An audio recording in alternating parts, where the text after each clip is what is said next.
आहोत. स्वातंत्र्याचा हा सोहळा साजरा करण्यासाठी आपण वर्षातून एकदा एकत्रित येतो, पण आपल्याला हा दिवस अनुभवायला मिळावा म्हणून लाखो लोकांनी रोजच्या रोज मरण यातना काही दशकांपूर्वी झेललेल्या आहेत. आज आपण या ठिकाणी खुल्या आसमानामध्ये बसून जो स्वतंत्रतेचा श्वास घेतो आहोत, त्याच्यासाठी कितीतरी जणांचा श्वास गुदमरला होता, घुसमटला होता, याची जाणीव मुलांनो आणि ज्येष्ठ कनिष्ठ आपण सर्वांनीच सदैव ठेवली पाहिजे. मगाशी सरांनी दिलेल्या नाऱ्याला अनुसरून तुम्ही त्यांना प्रतिसाद देत असताना भारत माता की जय म्हणत असताना सर्वांचेच हात एक साथ वर उठत होते. तसं आपला देश जागतिक पटलावरती विश्वगुरु होता आहे, पण आणखीन जरा त्याची प्रगती व्हावी म्हणून जसे मगाशी सर्वांचेच हात झटत होते, वर होत होते, तसे या देशाला उन्नतीच्या दिशेनं नेण्यासाठी जर सर्वांचेच हात आणखीन पुढे सरसावले तर पुनश्च भारताचा डंका या जागतिक पटलावरती वाजायला वेळ लागणार नाही. त्याच्यासाठी आपण सर्वांनी प्रयत्न केले पाहिजेत. आपण लहान आहोत, मोठे आहोत, गरीब आहोत की श्रीमंत आहोत, या सर्वच गोष्टींचे विकल्प, या सर्वच गोष्टींचे भेदभाव सोडून या देशासाठी, की ज्या देशानं आम्हाला जगामध्ये ओळख दिलेली आहे, ज्या देशाच्या मातीमध्ये खेळून आम्ही लहानाचे मोठे झालेलो आहोत, त्या देशाचे आमच्यावरती थोर उपकार आहेत, महान ऋण आहेत. त्या ऋणाचा एक कण तरी आम्हाला फेडता यावा याच्यासाठी आपण प्रयत्न केला पाहिजे. आपण प्रयत्न केला पाहिजे.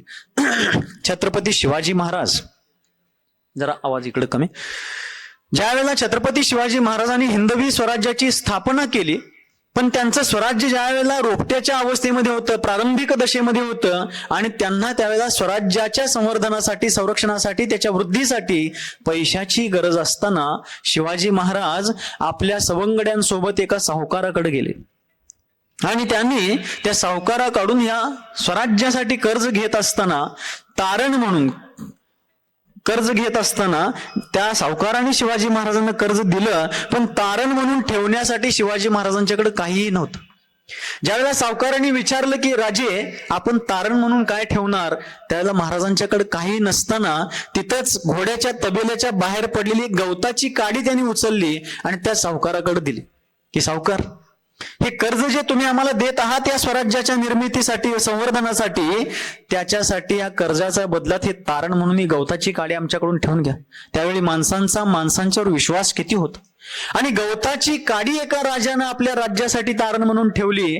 ज्या वेळेला कालांतरानं त्यांच्याकडे पैसा उभा राहिला आणि त्या सावकाराचे पैसे फेडण्यासाठी छत्रपती जातात, पैसे दिल्यावरती तो सावकार पैसे ठेवून घेतो. त्यावेळेला छत्रपतींनी सावकारला विचारलं, आमची तारण म्हणून ठेवलेली गवताची काडी तेवढी परत द्या.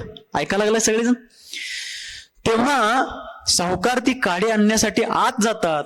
त्यावेळी शिवाजी महाराजांचे शिलेदार तानाजी मालुसरेंनी शिवाजी महाराजांना विचारलं की राजे, गवताची काडी ती किरकोळ बाब आहे, आपण पैसे परत दिले आणि गवताची काडी परत मागण्याची आवश्यकता काय आहे?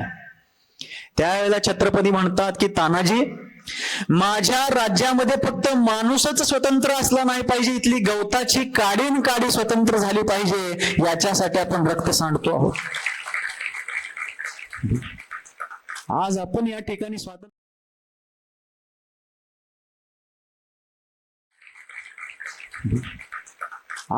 या ठिकाणी स्वातंत्र्याचा जो अनुभव घेतो आहोत, याच्यासाठी लाखो करोडो लोकांनी आपलं रक्त सांडलेलं आहे.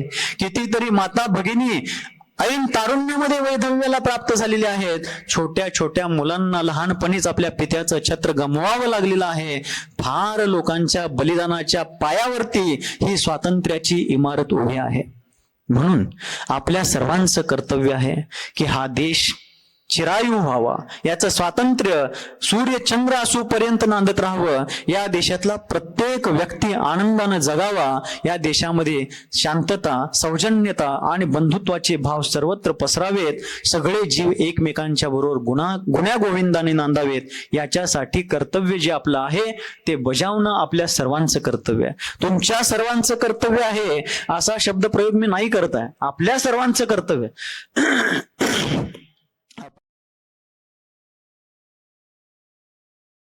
कर्तव्य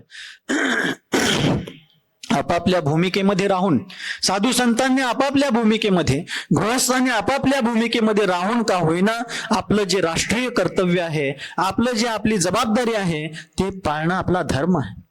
आपण आपापल्या घरात हिंदू, मुस्लिम, जैन, शीख, ईसाई, पारसी असो, परंतु ज्या वेळेला घरातून बाहेर पडतो त्यावेळेला आपला एकच धर्म असला पाहिजे, तो धर्म म्हणजे भारतीयता. कारण भारतीयता हा आपला गर्व आहे, तो आपला अभिमान आहे. आपण त्या भारतीयतेसाठी जगलो पाहिजे.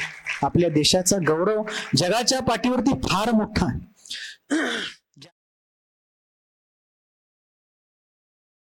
गौरव जगाच्या पाठीवरती फार मोठा आहे.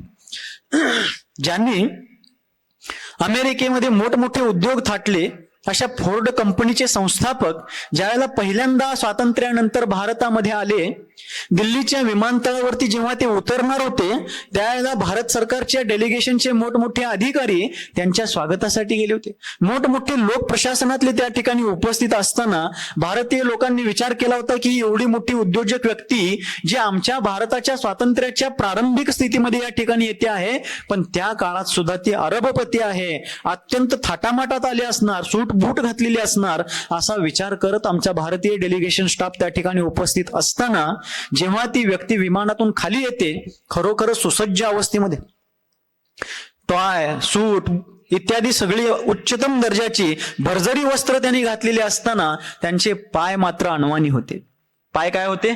अनवाणी होते. पायामध्ये चप्पल, बूट काहीही त्या व्यक्तीनं घातलेले नव्हते. जेव्हा ते विमानातून खाली आले, जमिनीवरती उतरले, त्यांना बुके वगैरे देऊन, पुष्पगुच्छ देऊन त्यांचं स्वागत करण्यात आलं. पण त्या दरम्यान एका भारतीय प्रशासनिक अधिकाऱ्यांनी त्यांना प्रश्न विचारला. मुलांनो लक्ष इकडं. जेव्हा त्यांना विचारलं की सर, आपण एवढ्या मोठ्या लोकशाही देशातून, अमेरिकेतून या ठिकाणी भारतामध्ये आलात, एवढे मोठे उद्योजक आहात, एवढे श्रीमंत आहात, एवढे चांगले भरजरी वस्त्र आपण परिधान केलेले आहात, पण आज इथे येत असताना आपल्याला चप्पलांची, पायात घालणाऱ्या बुटांची काय अडचण आली का? कुठं ते हरवलेत का? त्यावेळेला त्या व्यक्तीने सांगितलं की बंधू, हे जग एक घर आहे, हे जग एक घर आहे आणि घरामध्ये कसा देवारा असतो तसं या जगरूपी घरामध्ये भारत एक देवालय आहे, भारत एक मंदिर आहे आणि मंदिरात कोणी चप्पल घालून जात नाही. म्हणून मी या ठिकाणी चप्पल न घालता आलेलो आहे. ही आपल्या देशाची शान आहे. ती शान वाढवायची असेल, या देशाची मान आणखीन उंचवायची असेल तर आपण सर्वांनी मगाशी हात कसे वर करून नारे दिलात तसे या देशातला भ्रष्टाचार दूर करण्यासाठी, आतंकवादाचं निर्मूलन करण्यासाठी, या देशातल्या प्रत्येक समस्येचा तोडगा काढण्यासाठी आपण सर्वांनीच पुढे सरसावलं पाहिजे. एक एक पावलं पुढे टाकली पाहिजेत, हात पुढे झेपावले पाहिजेत आणि या भारतासाठी आपण प्रयत्न केले पाहिजेत. मग काय प्रयत्न केले पाहिजे? तो तुम्ही सगळे आता लहान आहात, वयानं लहान, साठी आपण प्रयत्न केले पाहिजेत. मग काय प्रयत्न केले पाहिजे? तो तुम्ही सगळे आता लहान आहात, वयानं लहान आहात, पण तुमची बुद्धी कुशाग्र आहे. आपल्या देशाची ही प्रतिभा, आपल्या देशाची ही बुद्धी जी तुमच्या रूपाने या ठिकाणी उपस्थित आहे, ती बुद्धी परदेशामध्ये जाऊन, विदेशामध्ये जाऊन गुलाम होण्यापेक्षा आपल्या प्रतिभेचा उपयोग आपल्याच देशामध्ये राहून आपल्या देशाच्या प्रगतीसाठी काय करता येईल याच्यासाठी आपण प्रयत्न केला पाहिजे. दुसरी गोष्ट, तुम्ही सर्वांनी वय वाढेल तसं विकार वाढतात, संगतीमुळे अनेक प्रकारचे दुष्प्रभाव जीवनामध्ये होत असतात. पण एक खबरदारी आपण सर्वांनी घेतली पाहिजे की माझ्यामुळं आमच्या परिवाराला, आमच्या गावाला, आमच्या समाजाला आणि किंबहुना आमच्या भारताला कधी मान खाली घालावी लागणार नाही, याची काळजी घेणं ही आपली जबाबदारी आहे. त्याच्यासाठी तुम्ही सर्वांनीच, आज लहान आहात, पूर्ण निर्व्यसनी आहात, पण मोठे झाल्यानंतर, कॉलेजला वगैरे गेल्यानंतर कुठल्याही व्यसनी व्यक्तीच्या नादाला लागून कोणतंही व्यसन लागू द्यायचं नाही. आपल्या आई वडिलांच्या कष्टाची जाणीव ठेवून त्यांची कधी विटंबना होणार नाही, त्यांच्या कष्टाला कधीही धक्का पोहोचणार नाही, याची काळजी घेणं ही आपली जबाबदारी आहे. या शाळेमध्ये ज्यांनी आपल्याला स्वर व्यंजनांच्या माध्यमातून जगाचं ज्ञान प्राप्त होण्यासाठी धडे दिले, त्या गुरुजनांचा कधी अनादर होणार नाही आणि ज्या मातीतून रस घेऊन उत्पन्न झालेलं अन्न खाऊन हा आपला देह पोसला गेला, त्या मातीला कधी कलंकित व्हावं लागेल अशा प्रकारचं आचरण आपण कधीही करायचं का करणार आहात? अजिबात करायचं नाहीये. याच्यासाठी अनेक लोकांनी आपलं रक्त सांडलेलं आहे. तुम्हाला सर्वांना 2 कामं सांगू इच्छितो.